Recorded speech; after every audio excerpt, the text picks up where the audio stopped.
Miss হবে না আপনার পছন্দের টিভি শো। দেখুন জি5 অ্যাপে একদম ফ্রি। আমার মনে হয়েছিল ঠাম্মিকে ফাইনালি কিছু বলার আগে মেঘকে একবার জানানো উচিত। এই বিষয়টা মেঘের সঙ্গে শেয়ার করা উচিত। সামহাও আমার মনে হয় এই বিষয়ে কোনো সিদ্ধান্ত নিলে দুজনেরই পরস্পরকে জানানো উচিত।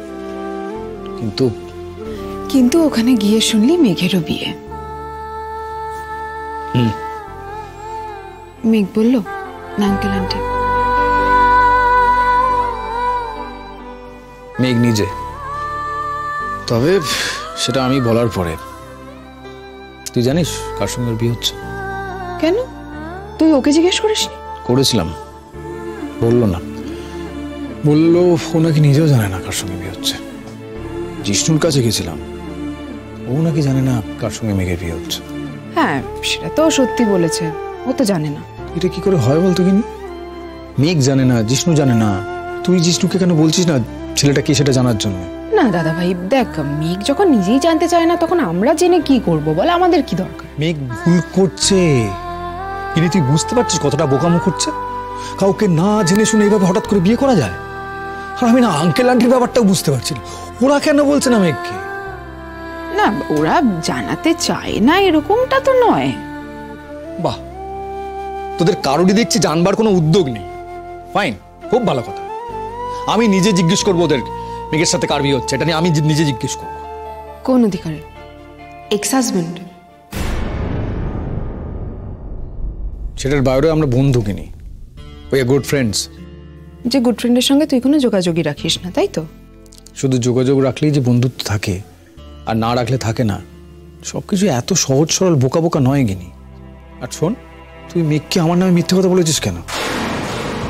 কি মিথ্যে? তুই তোকে বলেছিস আমার বাড়ি থেকে নাকি আমার বিয়ের কথা হচ্ছে এবং আমি নাকি সেই ব্যাপারে যথেষ্ট ওপেন। ও, সেটা তো কেন বলেছিস তুই?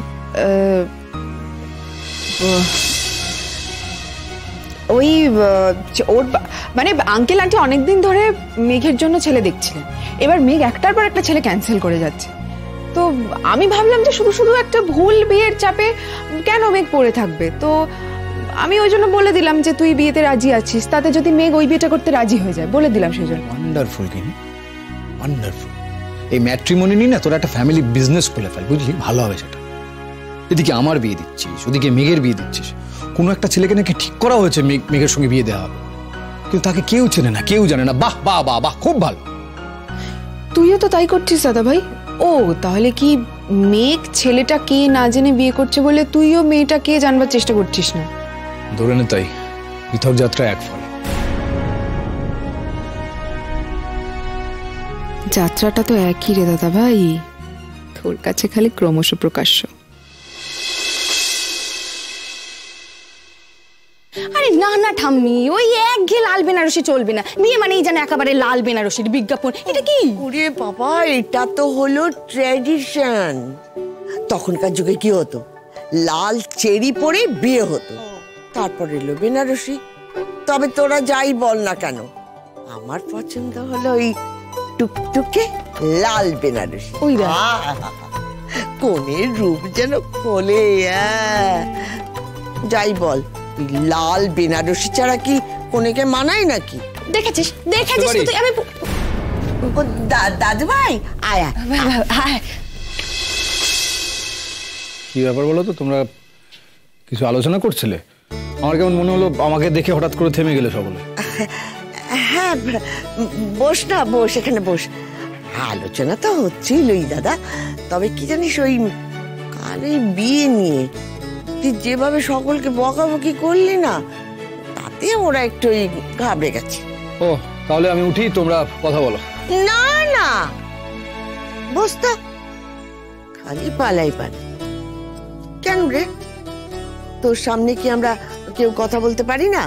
ওরা ভয় পায় বলে কি আমাকেও আমার নাতিকে ভয় পেয়ে চলতে হবে? তাছাড়া তোর মতামতের তো একটা দাম আছে। আমার মতামত?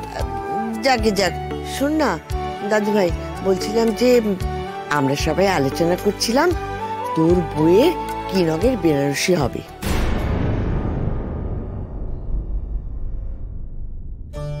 ও, তাহলে তো সত্যি এখানে আমার কিছু করার নেই। কেন নেই? না মানে তোর কোনো প্রেফারেন্স থাকলে বল না দাদা ভাই।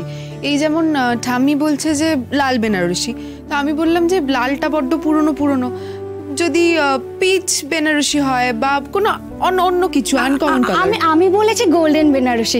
আমার না গোল্ডেন বেনারসি যে দারুণ লাগে রে। এই তো তোরা থাম তো। গোল্ডেন, ওই নীল কি পিচ, ওইসব রঙের বেনারসি পরে কেউ বিয়ে করে নাকি? আরে করলে ক্ষতি কি? আজকাল তো বিয়েতে বেনারসি পরে না অনেকে। কি রে বল বল গিনি বল। হ্যাঁ সেটা তো ঠিকই, এখন তো বেনারসির বদলে লেহেঙ্গাও পরে সবাই। কথাটা লাভ ক্ষতি নয়। ওই গোল্ডেন নীল, আচ্ছা গোল্ডেন বেনারসি পরা বউ তোরা দেখেছিস একটাও? কেন দেখবো না, আমি অনেক দেখেছি। আমার তো শাড়িটা দেখলে মনে হয় কিরকম আগুন লেগে গেছে। যাই বল, আমার বাবা ওই বিয়ের কোনেকে ওইসব রঙে ভালো লাগে। আরে তাতে কি, বিয়ের দিন তো আর আমাদের বাড়ির শাড়ি পরবে না। আমাদের বাড়ির শাড়ি পরবে না, মেয়ে তো আমাদের বাড়ির শাড়ি বিয়ের দিন মেয়ে পরবে না, তাই আমি বলছি পিচ বেনারসিটাই হোক তাহলে। না না না, পিচ না গোল্ডেনটাই হবে, গোল্ডেন হবে। আমি গোল্ডেন বেনারসি না। আমি উঠছি। হ্যাঁ না, বলছিলাম কি দাদু ভাই, বাড়ির মধ্যেই একটা ভোটাভুটি হয়ে যাক, যে ভোট বেশি পাবে তার বেনারসিটাই হবে। ও বাবা, নো চান্স। সবাই ওই লাল শাড়ির বেনারসির দিকেই বেশি যাবে, তারপরে আমি ভোটে হেরে যাব।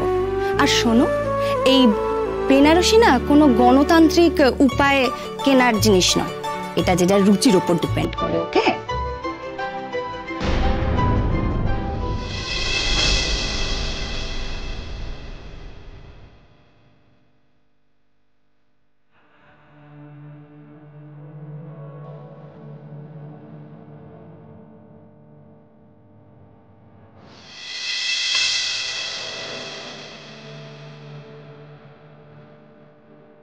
নীল দাদা, বলছিলাম যে বৌভিতে রাতে তোর বউয়ের জন্য কোন রঙের বেনারসি কিনবো দাদা? দাদা অফ হোয়াইট, ওর তো সুন্দর লাগছিল ওকে সাদা রংটা। বেশ বেশ, যার বিয়ে তার ইচ্ছে মতোই বেনারসি কেনা হবে। কি রে, তোদের কোনো আপত্তি আছে? না, সাদা শাড়ি না, ওই রঙে আমি আর অন্য কাউকে দেখতে পারবো না। তোমাদের কাছে রিকোয়েস্ট থাকলো, সাদা রঙের শাড়ি কিনবে না প্লিজ। নীল, এক মিনিট, কোথায় বেরোচ্ছ? বলছি তুমি ওর সঙ্গে বেরোচ্ছ তো আজকে? কেন, কোথায়? ও মা, ভুলে গেলে দাদা ভাই, ওই যে সকালবেলা চা খাওয়ার সময় কথা হলো না আমাদের? ও, ওই শপিং এর ব্যাপার। বলছি আমার যাওয়াটা কি খুব জরুরি? তুমি তো কোনো কিছুতেই থাকো না। তো কালকে আবার দিল্লি চলে যাবে, আসবে তো সেই বিয়ের আগের দিন। তো ওরা এই একটা দিনই তো তোমার সঙ্গে পাবে বেরোবার জন্য। ওদের আবদারটা অন্তত রাখো। ঠিক আছে, চল আমি যাব। সকলে খুশি তো? জি5 ডাউনলোড করুন আর সব এপিসোড দেখুন একদম ফ্রি।